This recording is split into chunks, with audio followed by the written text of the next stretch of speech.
In this video, we're going to talk about times when corrupt cops were obliterated by judges, so let's get right to it. Number 5.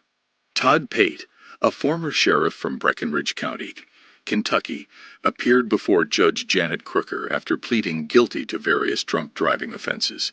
He had collided with another vehicle, hurting 4 persons, and then fled the scene. Later that night, he was arrested with a blood alcohol level twice the legal limit. After being released on bond, he retired from the sheriff's office. He agreed to amend his plea from not guilty to guilty in exchange for a sentence of 75 days in prison rather than 15 years. However, he was hesitant to affirm his plea to the judge, indicating that he did not agree with the assault charge and felt compelled to accept the plea bargain. The judge was patient at first, but then became frustrated with his indecision and told him that he was going to jail that day. He finally accepted the terms of his sentence and got credit for time served. Number 4. In Seminole County Circuit Court in Sanford, Florida, Lisette Gonzalez, a 46-year-old, faced a trial for driving under the influence, DUI, and the jury found her guilty. However, despite the conviction, her defense lawyer made a final plea to Judge Fred Schott, arguing that there was insufficient evidence to support the DUI charge. The lawyer highlighted the fact that Lisette was never subjected to a breathalyzer or had her blood drawn, raising doubts about the accuracy of the officer's claims. On the other hand, Officer Michael Wagner, who arrested Lisette, stated in his official report that she tested above the legal limit of 0.8, indicating intoxication. However, he later asserted that it was an honest mistake and claimed to have observed signs of intoxication during the arrest. This discrepancy in the officer's account became a focal point of the defense's argument to overturn the jury's verdict. As the case unfolded, it was revealed that Lisette faced additional legal issues after her DUI arrest. A few months later, she was ticketed for driving with a suspended license. Shockingly, the reason for the suspension was attributed to Officer Wagner's false report regarding the DUI incident.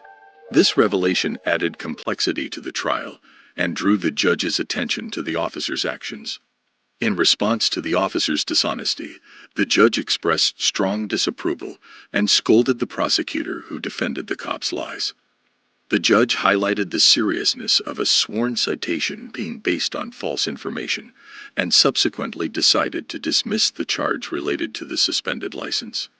This case sheds light on the importance of integrity and accuracy in law enforcement and how discrepancies in police reports can impact the outcome of legal proceedings.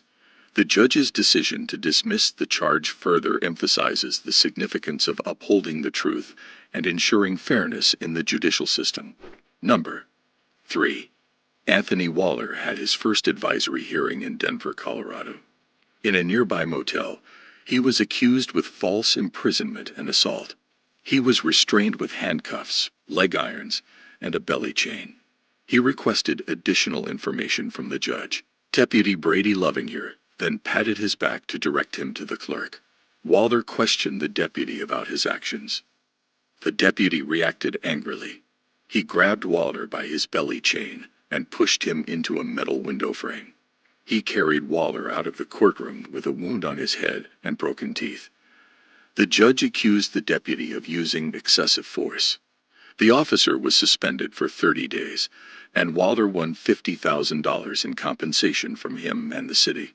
Waller was also convicted of third-degree assault and received 2 years in jail. Number 2. A former sheriff in Ohio was sentenced to prison for stealing and tampering with evidence. Charlie Reeder, who was the sheriff of Pike County, admitted to taking about $5,000 from other cases and using it for gambling. He faced 18 charges, but he pleaded guilty to 5 of them. He appeared before Judge Patricia Cosgrove, who could have given him up to 8 years in prison. Reeder was very emotional and asked the judge for leniency. He said he was sorry and worried about his family. He also claimed that he donated some of the money to charities in the community. However, the judge did not buy his story. She said there was proof that he had a large gambling debt. She sentenced him to 6.5 years in prison, but he will only serve 3 years because some of the sentences will run at the same time. Number 1. A black motorist named Floyd Dent was brutally assaulted by William Melendez, a police officer, during a routine traffic stop.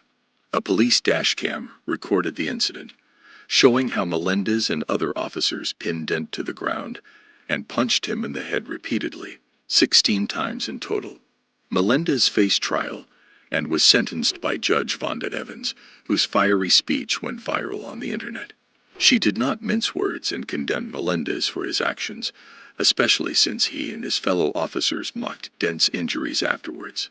Melendez claimed to be sorry for what he did, but the judge was not convinced. She gave him a prison term of 13 months to 10 years. If you like this video, please leave a like and subscribe to our channel for more notifications. See you next time.